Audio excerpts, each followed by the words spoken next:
Hello, I'm Graeme Park, and welcome to another Creative Futures session where we talk to a variety of creative industry professionals in front of an online audience of students from Glyndwr University. Today, we're joined by the director of Bluecoat Display Centre, an independent charitable organisation in Liverpool, which aims to promote contemporary applied arts both nationally and internationally.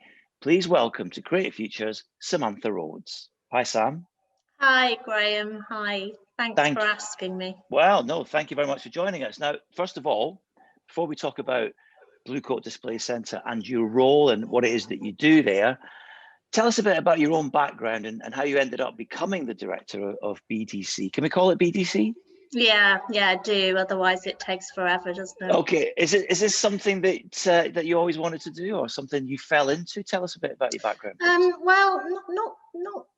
It wasn't something that I thought I might do. I know as at uni, I went to Wolverhampton University and I studied textile designs, particularly the design of floor coverings. And I suppose through my degree, I had the ambition to be a studio-based maker, to set up, working in my own space or from home. And that was the direction I thought I was headed in. My degree had, it was called a sandwich course at the time, which meant that you had time out from the second year onwards. You had time out each year in some sort of area of interest, really. So you actually got to go and work in places that perhaps you were thinking you might like to ultimately work. So I was lucky enough to spend some time working with studio-based makers, the very people that I hoped that I might become. And actually, I found it a bit of a kind of a wake-up call, really, because I think I have a very kind of idealized image of what that might be, and the reality of how hard those makers worked, and very talented makers, I thought too. I thought they were far more talented than I was, really, and how difficult it was to make a living from making. So it kind of made me reevaluate. And then my final couple of work placements, one I did with a touring exhibition company, which I found really interesting. And then the other was at the display centre. So it was kind of my first introduction to the display centre. And I thought immediately, I felt, well, perhaps this is a way of me still being very involved in the sector that I was interested in and had studied in. But also something that played more to my strengths in terms of arts administration. And so I kept in touch with the display centre after I graduated, and I used to volunteer. And then not long after my graduation, a post came up and I applied to be a gallery assistant. And that was 30 years ago. Wow. So you've been there for 30 years. I've been at the display centre for 30 years. I'm institutionalised, Graeme. So you went there as a gallery assistant. Tell us about your path from gallery assistant to director. Well, we're a small team. It's, traditionally, I think craft-based venues tend to be quite small compared to fine art venues. So when I joined the team, there was the director, Maureen Bampton, and the assistant director was a lady called Anne Crabtree. And then they had a couple of gallery assistants and also supporting casual team that covered kind of holidays or when there were exhibition setups or anything like that. So, and because we were such a small team, really, we got to experience, or very quickly, I got to experience all aspects of kind of what goes into the day-to-day running of a gallery and retail space. So the display centre has a retail area which shows probably over 250 makers each year on a regular basis. So we're providing a showcase, a kind of retail platform, if you like, for makers working across all disciplines. So our remit is just the applied arts. So we don't show painting, fine art, photography, but everything else. So ceramics, glass, jewelry, non-precious metal work, textiles. We have a little bit of furniture when we can. So I got to know the makers and obviously their work. And then we also have an exhibition program. So we curate, well, at that point, we were probably curating at least 8 main shows a year. So if you know, I don't know if you all know the display centre, but the front area as you walk in is kind of the retail area. The back area is for changing exhibition programs, and they can be you know, based on a particular theme or a trend. They can be a solo or 2-person show. So they kind of change over roughly every month to 6 weeks. So we were involved, you know, all of the team really were involved in all aspects. So I had, you know, I mean, it still makes for a really interesting job because no 2 days are the same. There's always new, exciting work coming in. So it's a very stimulating environment to work in. And I'm working with creatives every day. You know, when you think of those hundreds of makers we represent, it's great to be able to, you know, to work with them, to help them, to promote what they're making from their studios, which are all over the country. You know, we have a national perspective. So although we try and show as much from our region, from the Northwest as possible, the gallery has always shown a national perspective of the contemporary crafts, and also, you know, into Europe and internationally too. Yeah, so, but how did you become from gallery assistant director? Tell us how you stepped up. It was just a kind of natural progression, really. The assistant director, Anne, decided that she wanted to move on at a certain point, and I applied for her role, which I was fortunate to get. And then I was assistant director for many years to Maureen Bampton, the director. And then Maureen retired at the end of 2017 after being at the display centre for, it was probably, she was there close to 40 years. Wow. So I think it is one of those sort of places that really, you know, it's a great gallery to work for. It's existed for such a long time. I think people, you know, you really become part of, you know, part of the business, the fabric of the business. It's not, exactly. It goes beyond a job, I'd say. Well, you say it's been there a long time. You told me yesterday it opened, was it 19, did you say 59? Yeah, 59. Now, and I said to you that I was quite surprised because in 1959, it's post-war Britain. Liverpool's a kind of a working class northern city that was heavily bombed in the war. So I was quite surprised. I mean, that sort of thing you'd expect in London to open in the 50s. So tell us about how it came to be. Well, the display centre was founded by Robert Gardner Medwin, who was a professor of architecture at Liverpool University. But he also had a private architectural practice that was based in one of the small studio spaces in the Bluecoat. And when he was designing, particularly for his own practice, he found that there was a lack of really high quality, beautifully made and designed pieces to adorn the interior of some of those buildings he was designing. So, so there were 2 fairly large studio spaces at that time, exactly where the display centre is now. but rather than it being one big space, it had a kind of almost a doorway through connecting the spaces. So Robert rented that space and started to fill it with the work of, at that time, British crafts people and designers. And we've got some of those really early photos in our albums at the display centre from the 60s, and it is incredible.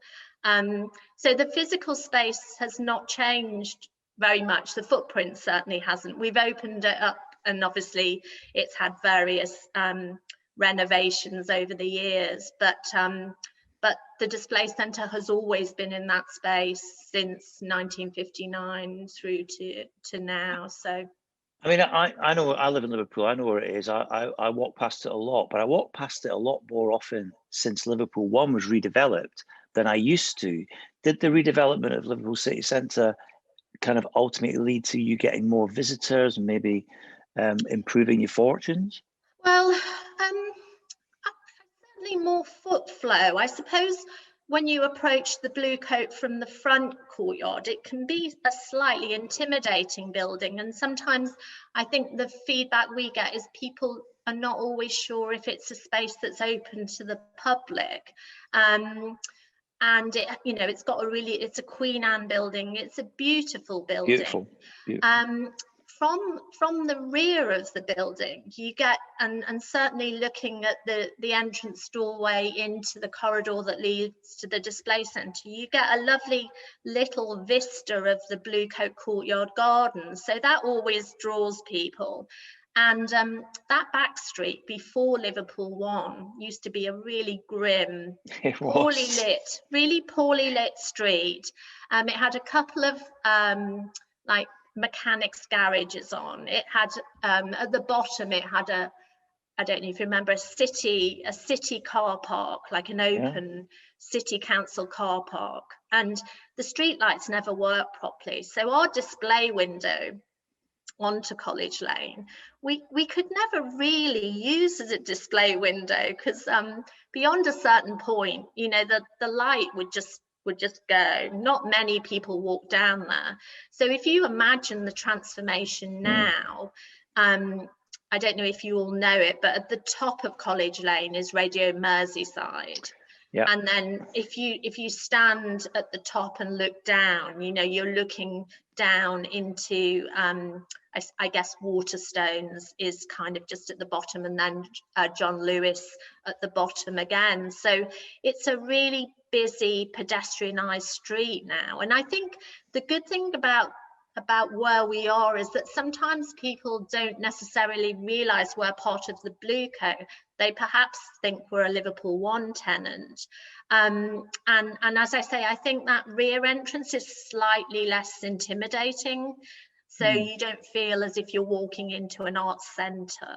So and the window now, you know, we curate an in the window programme which changes each calendar month and features, it spotlights a different maker each month. And some of those opportunities are for new graduates as well. And I've just this morning been working on a call out. We always are involved in the Liverpool Irish Festival each October. So we put a call out to Irish makers working in Ireland, craft makers. So as this morning I was just working on that. So each month now that window changes, and actually it's really interesting seeing people stop outside the window, look what's in it, and then follow around and come into the display centre. So I think it's definitely, you know, kind of broadened our footfall and made us perhaps appear less like a gallery, which I know can be a little bit intimidating to some people. So they're sometimes intrigued and just come round to see what else we're showing, really. So that's been great. Well, that's what you want. You want people coming in to witness what's on display. I mean, tell us how, we got lots of makers watching this today who probably have questions for you later. How do you choose and how do you decide what to exhibit and display? Well, as I said before, we have a really broad remit, so we try and cover all disciplines and media, makers working in new technologies as well as, you know, traditional techniques, and emerging makers through to very established makers. So so there are no kind of limitations in that respect. Obviously, the quality of the work is really important, and the skill level. And I suppose we're looking for a kind of a unique voice. So there's no point in us having work that's similar to something we've already got. So something that maybe sets it apart from other work. And you know, I mean, you all know now how long I've worked at the Display Centre, and I can honestly say I'm still amazed by the quality, the standard, the range of work that people like, you know, you all make and submit. Really, our space isn't big enough to house everything that we would love to take from submissions. I'm part of a selection panel, so you know, normally in non-COVID times we'd meet probably every 10 to 14 days and review submissions from makers. So it's a two-way thing, really. Makers apply to us and we review those. So how do they apply? Tell us about the application process. So now it's really done digitally, but the really important thing I always try and reiterate in kind of in talks like these is the quality of image. You know, I can't kind of emphasize how important it is. If you imagine those images are the first point of contact for us, the first introduction. So I think, yeah, really good quality images, a statement about the work, what inspires you, how you make, why you make. Doesn't need to be very long, it can be really succinct. A little bit of background information, were you trained, or sometimes now we get applications from people who haven't been through formal training, which is absolutely fine, as long as the work is kind of something that is going to fit into the display centre. I think it's important. I'm always surprised when I find applications from makers who haven't some background on the venue they're applying for. I think that's really important to know where you're sending your work, really know where it's going to, and that it's going to, you know, it's going to work for the maker as well as for the venue. And yeah, as I said, and some sort of guide to the prices for the images, for the work that, you know, you've illustrated through the photographs. And then we review that. And sometimes it's not always that we don't like the work or we wouldn't love to show it. Sometimes it's fitting around what else we've got, what space we've got in the gallery. You know, we show over 90 contemporary jewelers. Wow. So it's kind of making sure that we don't kind of put too much in. As I say, we never duplicate on work that's similar, and there's no point in doing that for the maker or for us. So if somebody came to you and you said, well, there's nothing we can do at the moment, they shouldn't be disheartened, because would you consider coming back to them in the future and say, like, you know, 6 months ago you came in? Absolutely. And sometimes work is maybe more appropriate for exhibition, and that could be to do with it being, you know, a more experimental nature, or it could be price related. So we have a kind of a, you know, we do have a sort of, we hold information, and then sometimes something will come up and you'll think back to that application and think, this is the perfect time for, you know, for us to show that work. So yeah, definitely. And we're always looking, you know, I visit student graduation shows, we visit exhibitions in other venues, we try and get out and about as much as we can, and we're looking for makers too. So it's very much a two-way process. Well, I think you're absolutely right, though. If anyone is going to approach you, they should definitely research Bluecoat Display Centre first. And I like your comment on photographs. So any students here, we do photography at our university, you should be becoming friends with a photography student so you get your work looking amazing, right? Absolutely. Yeah, it's so important. Yeah, just think of that as, you know, it's like when you meet someone for the first time, you try and kind of put your best foot forward. You know, first impressions make a difference. Of course, And, yeah. you know, and strong images, and they don't need to be, you know, I'm not saying you need to spend a lot of money. I think photos, the right light, the right, you know, putting it in the right place, and using your phone. You know, all our phones have got great quality Yes, cameras now. exactly. So you don't have to go out and spend loads of money. You just have to think about composition, and then look at the photos and think, well, if I was received, or show them to a friend or a colleague and say, you know, can you give me a bit of a critique on these? If you were getting these for the first time, do you think they show my work off to the best? Do you think they show that beautiful glaze, or the incredible color, or the way you've treated that metal? So yeah, I think it's incredibly important. What about social media? If an artist said, "And I've got more work on my Instagram or whatever," would you look at that as well? Yeah, I mean, I use Instagram now as a tool, to be honest, when I'm looking, you know, for makers, because particularly over the last year, as you can imagine, so many makers who, even if they've not had digital selling platforms, digital promotional platforms, have had to very, very quickly shift their business. You know, they've lost all their exhibition opportunities, direct selling events like craft fairs, and the only way of reaching that audience when, you know, and galleries obviously like ours have been closed pretty much, you know, obviously we've opened when we can, but there's been no continuity really. So very quickly, I think we've all had to learn, you know, how to use those digital platforms. And you can do some great things on Instagram, you know. So yeah, I mean, we use it, and you know, all the makers that certainly, you know, many of them we represent have used them brilliantly over the past year. If you're looking at someone's Instagram, are you purely focused on the images, or would the amount of interaction and the amount of followers, if you were unsure, would that sway your decision, or is it purely on the I suppose work? for me, it's immediately it's the image. We go back to that time and time again, don't we? And then I'll look at previous posts and see what else, and then go in. You know, there's the on Instagram, there's things like the link tree, so you can quickly connect. I think it's great if you can connect to the maker's website.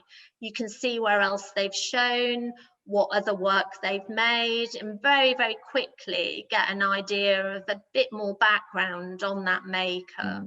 So I would definitely use that link to, you know, to share other information. So good social media presence and a website as well. I love it. You're backing up what I tell them all the time. That's really good. Good. And we've not arranged this, have No, we, exactly. No. Some questions coming in. I may as well just jump into the questions because Yeah, one of them, do. one of them I was going to talk about later. But Hannah wants to know, how has COVID affected the business? How are people working in applied arts coping with the restrictions? She says she knows exhibitions can't be like they used to be right now. Yeah, Hannah, thanks for that. Yeah, I mean, it's been incredibly challenging, obviously, for us as a gallery. We just put everything on hold. We had exhibitions planned that obviously we just couldn't, well, most of which we couldn't continue with. What I did in the short term, because many of my colleagues were furloughed and I was the only one who was working throughout, I got in touch with our local makers and asked them what they had in the studio. And because I reopened in early June, but solo, there was just me in the gallery for limited days a week, I started to bring some local makers work. I mean, we've got some brilliant makers working in the region. So furniture, ceramics, glass, textiles, some printed work. really quickly, I just did some local displays, including the window. And that's actually worked really well, because mainly it's been local audiences when they can come in who have been visiting the gallery. And I think local people are always interested to see and support things that are made in their region, particularly at the moment. And on the wider, I've just been absolutely amazed by what makers have been achieving using digital platforms. You know, I don't know about all of you, but I've been visiting online exhibitions. I've been looking at some great little films that makers have been doing in their studios, which I think have been really good, because all of our customers always want to either meet the maker or go and have a look in their studio. So a virtual tour of makers' studios has been great. And these are just little things that makers have done on their phones often.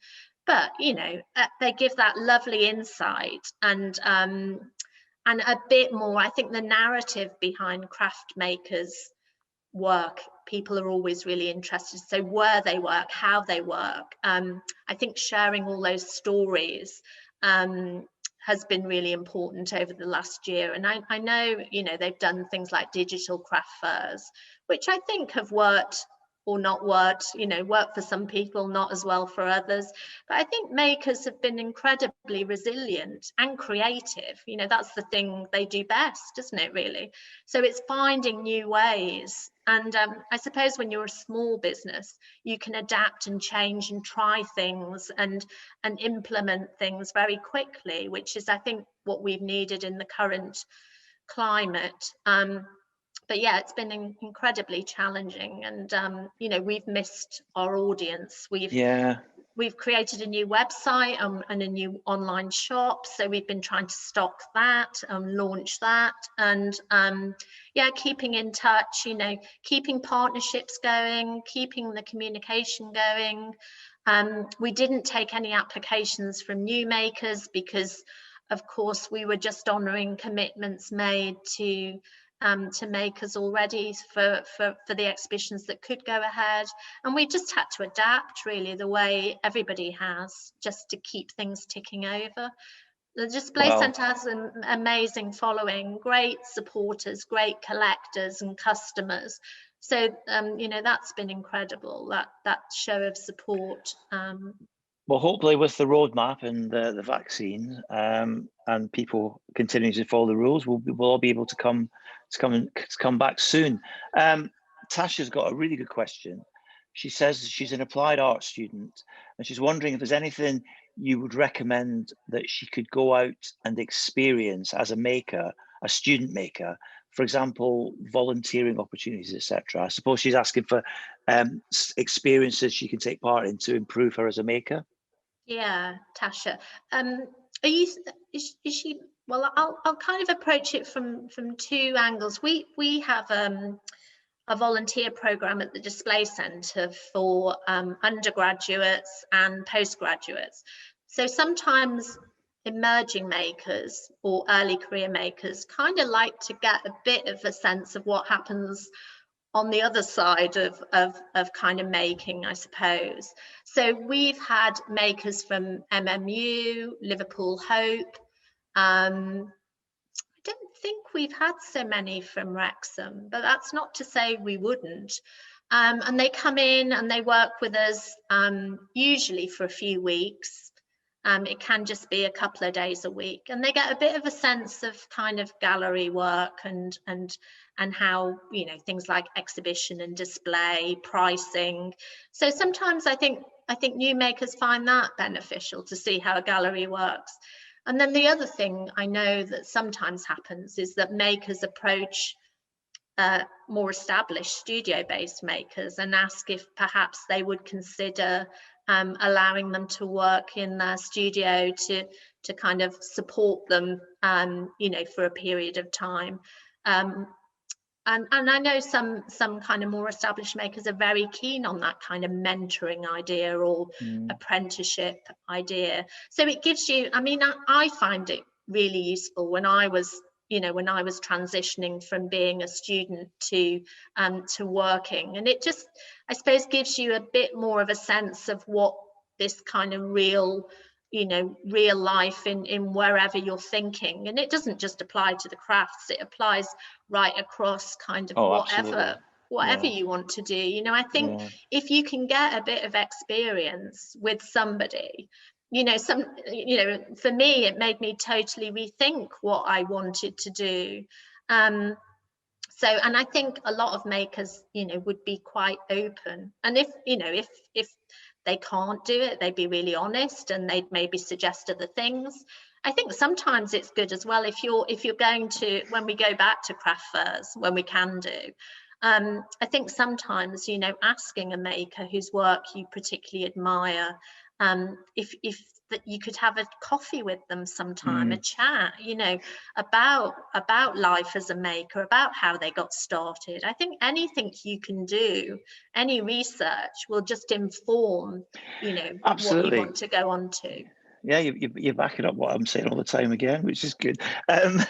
So if you get someone applying to you with some amazing photographs and an accompanying letter that they've been volunteering in display centres and working with established artists, then straight away you're going to be drawn in, aren't you? Yeah. I think it just means you've done your research, you know, and you're committed. I think it shows a level of commitment too. And yeah, I you know, why kind of wouldn't you really, when something, you know, something so important? Here's a question from Holly. Holly, well, first of all, she said that her sister's a second-year photographer at Wolverhampton University, and they bounce off each other, which I think is really good. But her question is, what's the strangest, weirdest, or most intriguing piece that you've shown at the BDC? Well, I can tell you what we didn't show, because we were all slightly appalled by it. We had, well, you're intriguing. Come on. We had a jeweler that made an application to us, and I can't remember if it was a male or a female jeweler, to be honest, but it doesn't really matter. But they'd used kind of the tails of mice in the work, you know. I mean, I think if you look at a lot of European jewellery, it can often have quite challenging materials.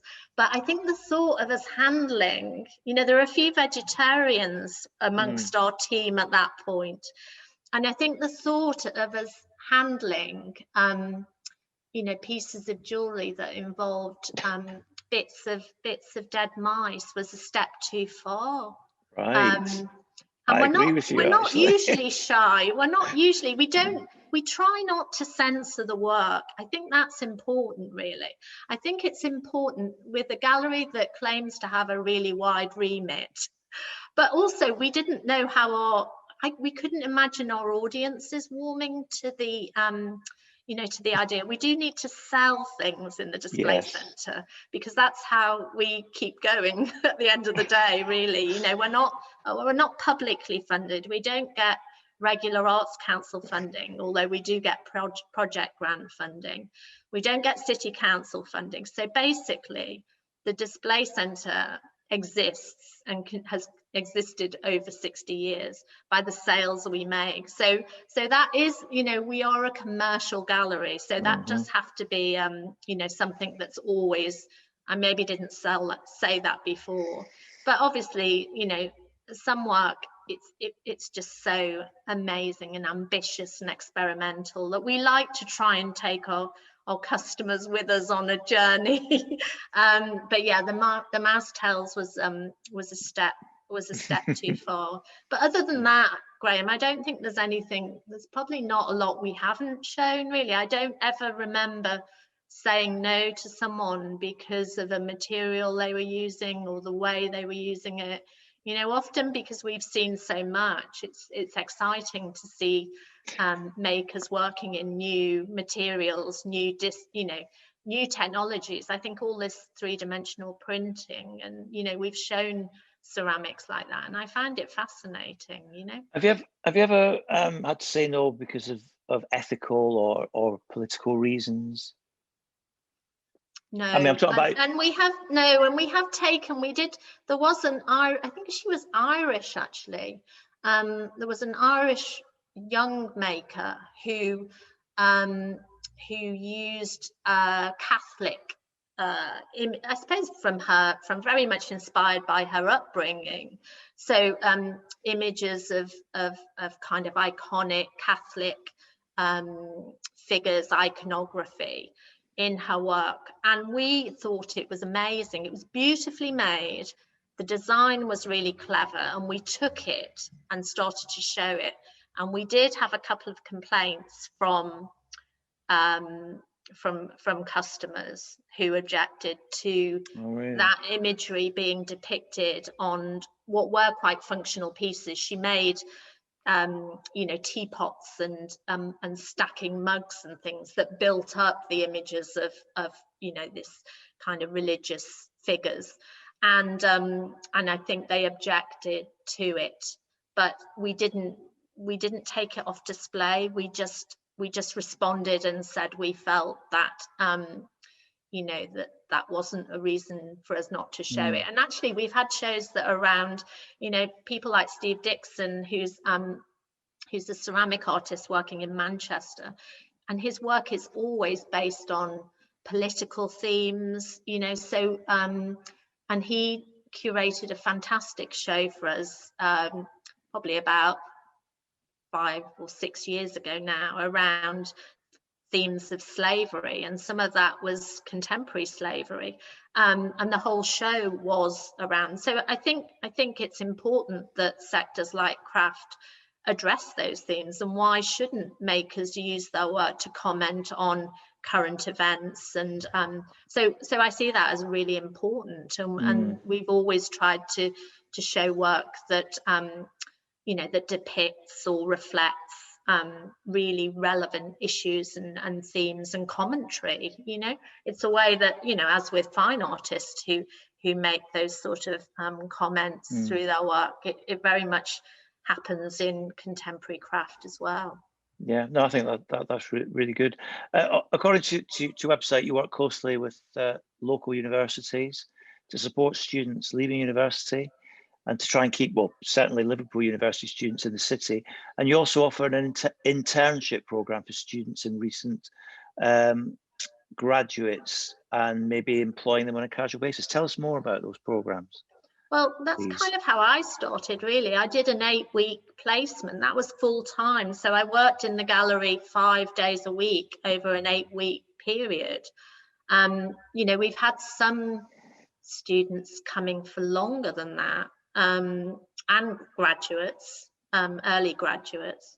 So what usually happens is that students write in, really, and we look at what's happening in the gallery at the time, or at the time that would suit them. And it's kind of a busy place. There's always things going on. We have activities in the gallery, and we also have an outreach program. So the charitable side of the display centre means that we work with mainly our local makers in our local community, with partners that look at the benefits of kind of art and craft activity on mental health and well-being. So that's, over the last 10 years, that's been an increasingly important part of our work. But obviously it's not evident in the gallery. So that we've always got a lot on, really. We're always a busy place. So I think students find that they can learn a lot in a short time. I suppose the only thing we say is that for us, and I think for the students, it needs to be a commitment of at least a couple of weeks. Otherwise, you kind of don't learn enough, and also it's not really benefiting the display centre either. But sometimes, students can come in 1 or 2 days a week over a number of weeks or a number of months. We had a student from MMU a couple of years ago who was studying jewellery and silversmithing, and she worked right through the summer, and she travelled from Manchester for 3 days each week. but she got to work on an amazing jewellery exhibition with Jane Adam, who's like a pioneering jeweller who's worked in aluminium over decades. And Jane had a solo retrospective exhibition at the display centre, and this particular student got to work with Jane and got to be involved in setting the exhibition up. So depending when it is and how long it's for, it can be of great benefit, and we very much see that as a two-way situation. So it helps us, but also it helps the student, and it is something in particular they're focused on. We try and facilitate that. Gareth's got a question here. He said there was an empty factory unit near where he lives, which has recently just been taken over. He says, unfortunately, it's been taken over. He thought about opening it up as a space for creatives to work and display, and each artist having their own space. What do you think is key to making a new display centre a success? Obviously not in Liverpool, but yeah. How would someone go about doing what you do? I suppose that connection with makers, which I think, makers are at the heart and have always been at the heart of what the display centre is and does.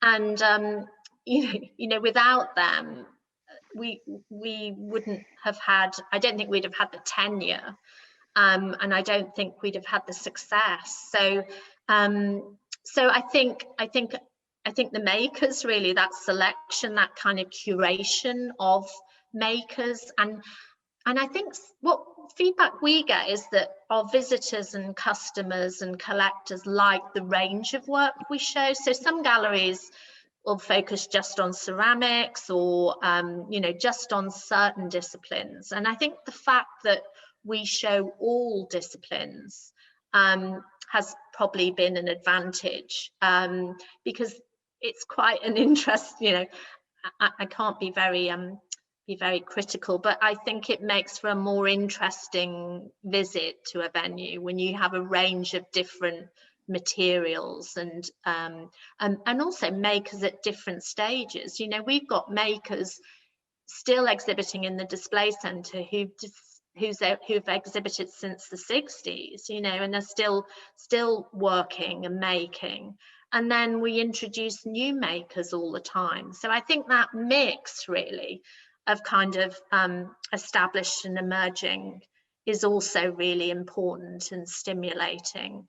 And I suppose, I don't know, people always say they like the atmosphere of the display centre. We're a knowledgeable team, but we're very approachable, and we welcome everybody that comes in. And people can come in and look and chat and maybe just go out having bought a card. We don't kind of do a hard sell on anything. I think the work sells itself, really. We always say we just make it look as good as it can look. So I think all of that, really. I don't know that it's really a science that I could say, if you did this, this and this, then it would be, but I do think it's the sum of its parts. I think it's creating that environment that people want to come in and then come back to. You don't want to just go once. You want people to come in regularly and see different things and be stimulated, and maybe hear from some of the makers who we try and put on talks and workshops and demos to engage people. So you very much hear the makers' voices, which we think is important. Tell me about your relationship with makers when it comes to selling their stuff, because you said earlier that a maker will say what they would like to sell it for, what they expect for. Do you ever say, well, hang on a minute, I'll never get that much for it? You have to talk about money.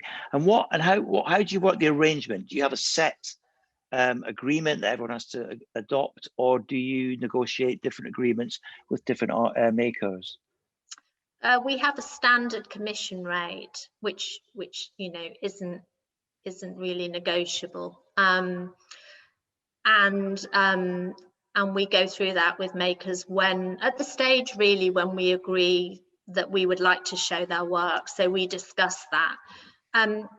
I never tell a maker what they should be selling their work for. I see that as their job, but it's a really important part of their job. Particularly a maker who is transitioning from having been a student or studying to having set up a studio in whatever form that might be, whether it's working from a shed in their back garden or a room in their house, or they've got a, they're lucky enough to be able to have a studio space that they go to.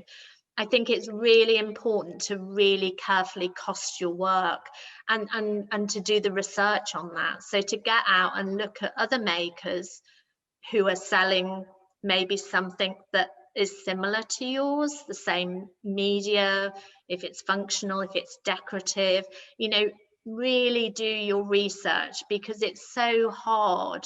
I think when you've applied to a gallery, they've taken your work, and then you start selling it, or they start selling it for you, and you realize you've not charged enough for it, or you've charged too much. And I understand it's the most difficult, and makers who've been making for years and years say the same. They say they hate pricing their work. It's such a difficult balance to get, because you're never going to get the money for the time it takes you to make that piece. So what you have to do is you have to arrive at a kind of an amount that you would be happy, that you think pays you a decent living wage to make those pieces, or you have to adapt what you're making in order to allow you to do that. But I think Graeme, it's the most, and I can totally understand. But all we say to makers, if they come in and they say, this is what I've priced it at, what do you think? I say to them, well, let's put it out and see what the audience thinks. And if it sells. But would you ever, if you thought something was way too cheap or way too expensive, would you say? If it's too cheap, if it's too cheap, I will sort of say they perhaps need to go back and have a think about it. And equally, if it's way too high, I'll say it could be a reason why we won't show it, because I'll say to them, I don't think we're going to be able to sell that. And sometimes, I mean, really, you have to be able to sell your work. Everyone has to be able to sell their work, surely, unless they've got another source of income that's supporting them. So so it's incredibly difficult. But again, I'd say do your research, speak to people, look what's on the market. It's really easy to do now. You can do it from your phone on Instagram by looking at other makers. Look at makers who are at your stage too. Don't aim for a maker. Don't look at a maker's work who's been working for 40 years and is like, a master craftsperson, and think, oh yeah, I can get that. And I think you have to be realistic and build. Hopefully those prices will build. How important is someone's reputation over their work? Does that ever come into play? I mean, sometimes it's great. It's a coup. Like I got in touch with a printmaker whose work we've shown in the past, and she's got a brilliant reputation. She sells really well. Everything she, all her associated merchandise, like cards and books and fabrics that her designs are printed on, do brilliantly. And I hold my breath when I asked her if she would be in an exhibition later this year. It is important, but you balance that out with makers who you think, actually, a new maker walked into the gallery last year, and he was local. He'd been an architect, and he said, I want to start doing my own work. So he'd reduced his working time at the architecture firm, and he just opened up this bag and started to show me these pieces that he'd been working on from home. And there was just something about it, a freshness that I really liked. And I showed it to my colleagues who were in the gallery. And actually, he's doing a window for us in April.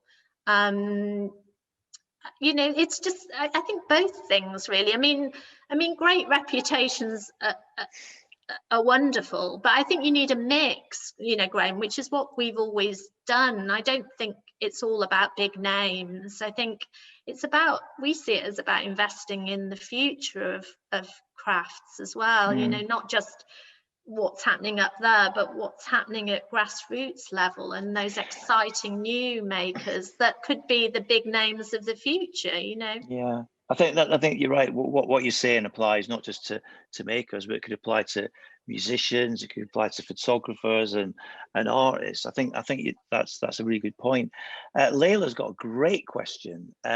She'd like to know, over the last 30 years, have you noticed any standout materials or themes over the 3 decades you've worked there? She's interested to hear how you've seen the craft and maker work change, or do things ever come full circle with trends and themes and materials reappearing? Yeah, I suppose both, really. I mean, years ago, when the display centre, I suppose through the 60s and into the early 70s, the display centre had a really strong reputation for the ceramic work it showed. I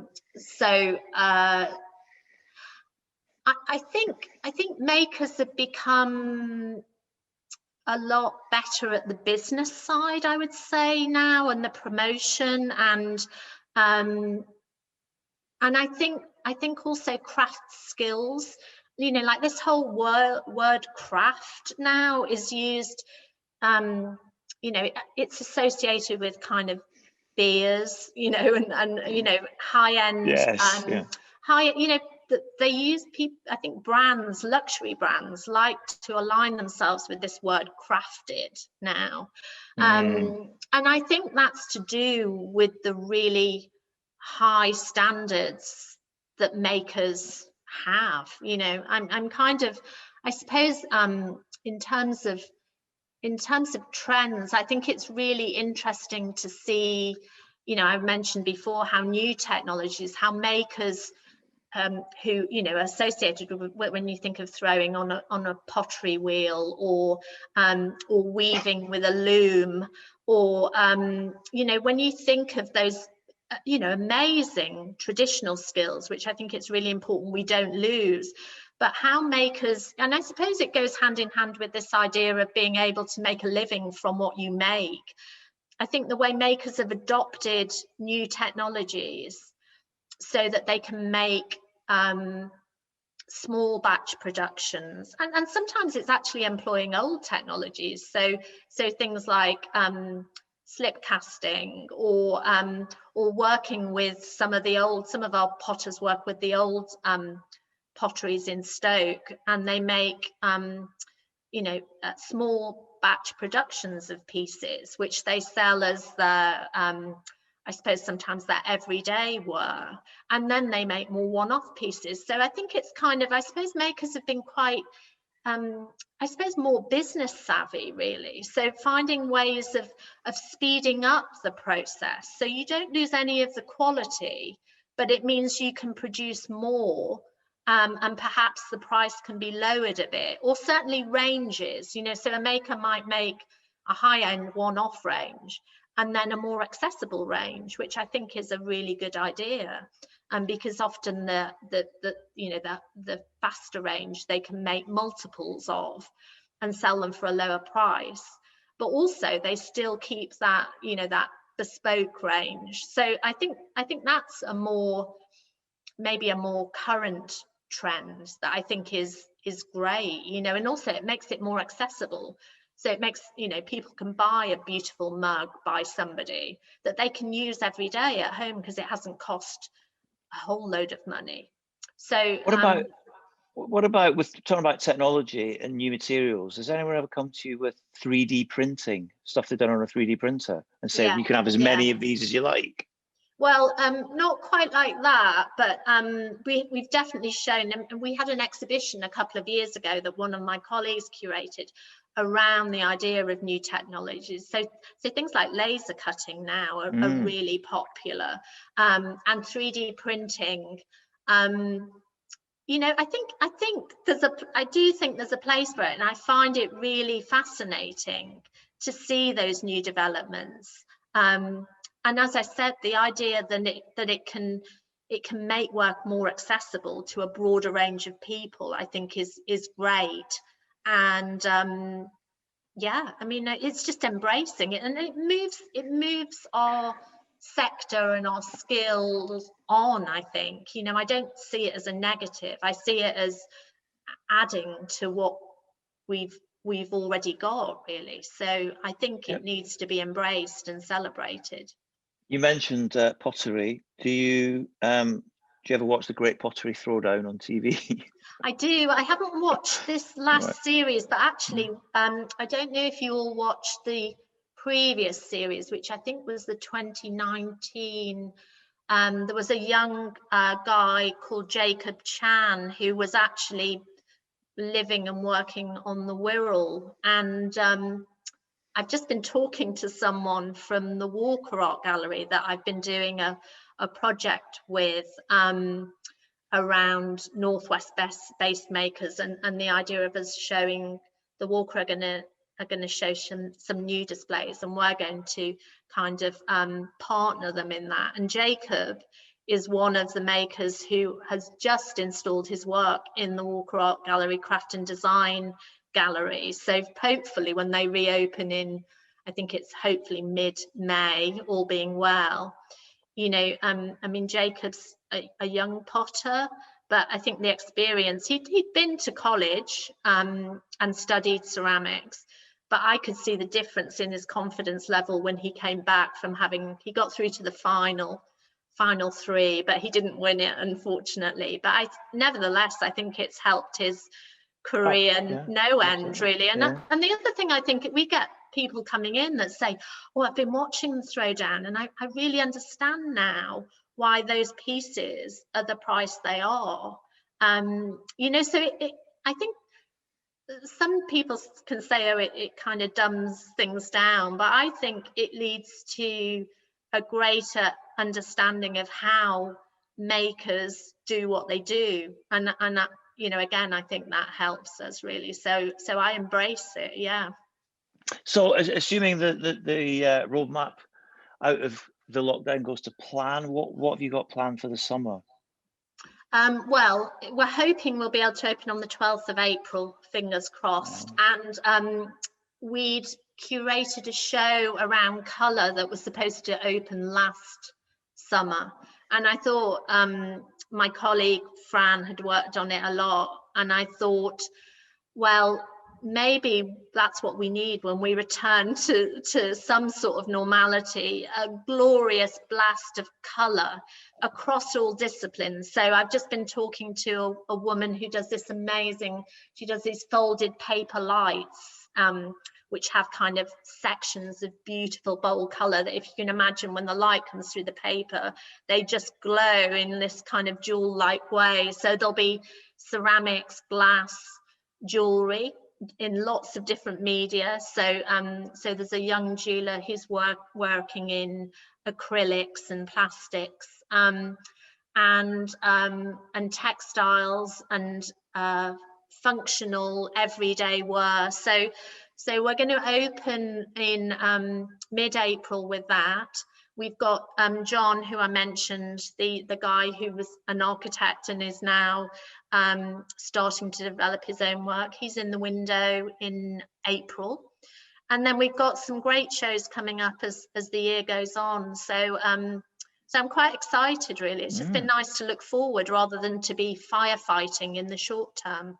Well, you've sold me. Is 12th of April when shops, etc., can open? Yeah, it's shops and commercial galleries. So non-essential shops and commercial galleries. Unfortunately, the museums and the bigger galleries can't open till, well, I think they're due the middle of May. But because we're a commercial gallery, so i.e. everything in the gallery is for sale, we're able to open on the 12th. I got quite a lot of gift vouchers for Christmas, so I'll be coming to spend my gift vouchers in Liverpool 1, and I'm definitely going to come in and look at this and come and say hello as well. Brilliant. Well, it'd be great to see you. No, before we wrap up, Tasha wants to know the best way to get in touch, because if she's interested in volunteering, what's the best way to get in touch? Social media, email, website? What's the best way? Yeah, email's probably the best, Tasha. If you go on our website, which is just bluecoatdisplaycentre.com, you'll see all our contact details on there. Probably email at the moment because I'm still working solo, so you know, I'm kind of working Monday to Friday, but I can take a look and get back to you. And as long as we do reopen in mid-April, you know, I think there'll be lots to be done. And are you tucked away in an office, or are you out and about in the Bluecoat Display Centre? What now, or no, generally? when generally when you open back up? Well, I like wherever possible to be in the gallery. You know, I mean, sometimes I'm in the back office, but that's only kind of upstairs really. So I'm usually around. Yeah. So it'd be great. If any of you come in, do say hi and introduce yourselves. I'm definitely coming in, and also as well, when we get back to normal out of lockdown, you should really try and come over to our amazing art and design part of the university and see what amazing work everyone does. That's one thing I've missed from I don't actually work in that building, but I miss popping down there while we've been in lockdown. So you should come over. But Sam, thank you so much for joining us. There's been some great, you've answered all the questions beautifully, some great tips and advice, and good luck for the future. Thank you, Sam. Oh, thank you so much, and good luck to everyone. I look forward to seeing your work when you graduate. I'll definitely be over to Wrexham.